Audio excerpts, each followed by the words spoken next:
प्रारब्ध पहले रचा, पीछे रचा शरीर। तुलसी चिंता क्यों करे, भज ले श्री रघुबीर। एक साधु थे जो हमेशा ईश्वर के नाम का जाप किया करते थे। बुजुर्ग होने के कारण जब भी गुरुजी को शौच, स्नान आदि के लिए जाना होता था, वे अपने शिष्यों को आवाज लगाते थे और शिष्य ले जाते थे। धीरे धीरे कुछ दिन बाद शिष्य 2-3 बार आवाज लगाने के बाद भी कभी आते, कभी और भी देर से आते। एक दिन रात को निवृत्त होने के लिए जैसे ही गुरुजी आवाज लगाते हैं, तुरंत एक बालक आता है और बड़े ही कोमल स्पर्श के साथ गुरुजी को निवृत्त करवाकर बिस्तर पर लेटा जाता है। अब ये रोज का नियम हो गया।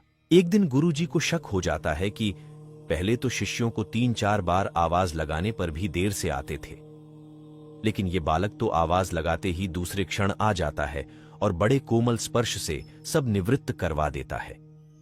एक दिन गुरुजी उस बालक का हाथ पकड़ लेते हैं और पूछते कि सच बता, तू कौन है?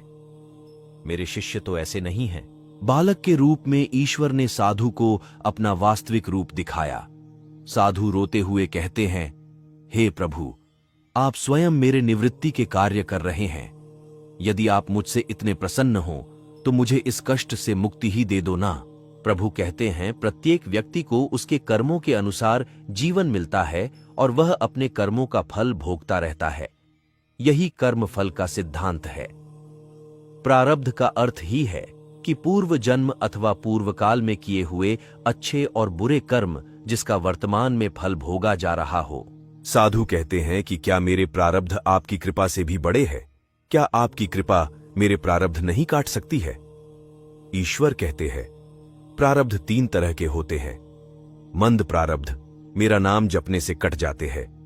तीव्र प्रारब्ध किसी सच्चे संत का संग करके श्रद्धा और विश्वास से मेरा नाम जपने पर कट जाते हैं, किंतु तीव्रतम प्रारब्ध भुगतने ही पड़ते हैं। प्रभु कहते हैं कि मेरी कृपा सर्वोपरि है।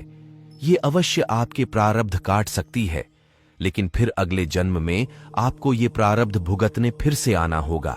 यही कर्म नियम है। लेकिन जो हर समय श्रद्धा और विश्वास से मुझे जपते हैं, उनके प्रारब्ध मैं स्वयं साथ रहकर कटवाता हूं और तीव्रता का एहसास नहीं होने देता हूं।